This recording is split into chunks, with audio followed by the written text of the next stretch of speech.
មានរឿងព្រេងមួយដំណាលថាមានបុរសកំជិលម្នាក់មានប្រពន្ធគ្រប់លក្ខមានកិរិយាមារយាទល្អចេះគោរពប្រណិតប័តប្តីតាំងពីបានគ្នាជាប្តីប្រពន្ធមក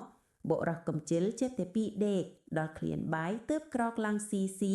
រួចដេកទៅវឹងសំបីថ្នាំជក់ក៏ប្រពន្ធមួឲ្យដែរ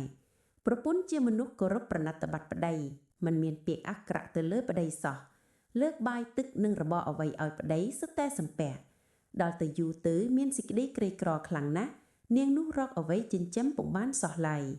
ថ្ងៃមួយនាងរៀបស្លា5មាត់បារី5ចូលទៅក្រាបសំពះប្តីហើយថា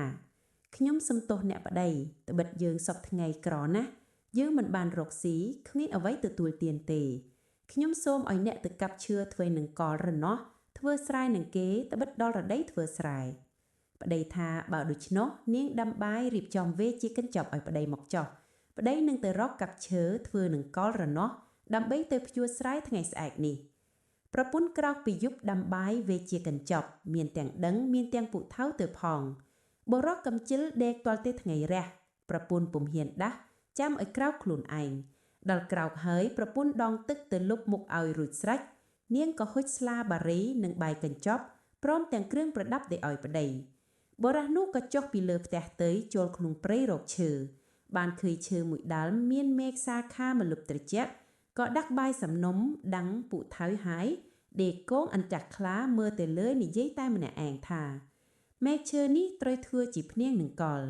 មេឃនេះត្រូវធ្វើជាយាមមេឃនេះត្រូវជាដងមេឃនេះត្រូវជានឹម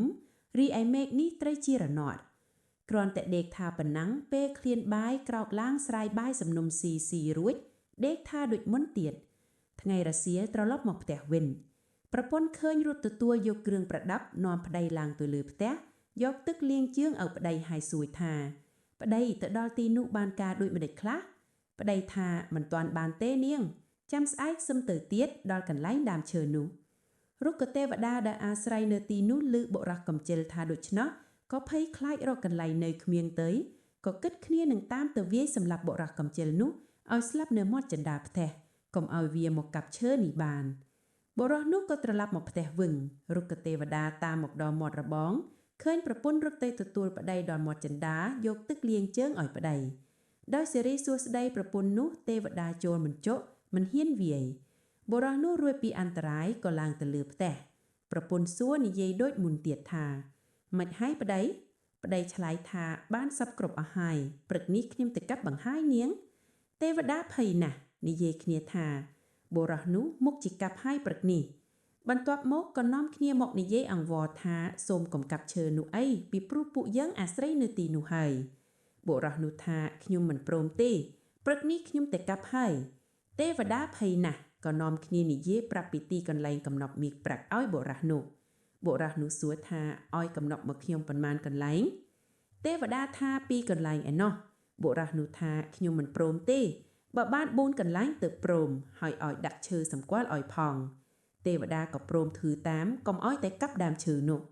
បុរសនោះថាបើដូច្នោះខ្ញុំលែងកាប់ហើយក៏ប៉ុន្តែព្រឹកនេះខ្ញុំទៅគាស់កំណប់នោះហើយទេវតាថាតែចោះខ្ញុំដោតឈើសម្គាល់ទុកឲ្យព្រឹកឡើងបុរសប្រពន្ធនាំគ្នាទៅគាស់កំណប់ដែលទេវតាឲ្យក្នុងកំណប់មួយកន្លែងទាំងពីរអ្នកប្តីប្រពន្ធត្រីជញ្ជូន3ថ្ងៃ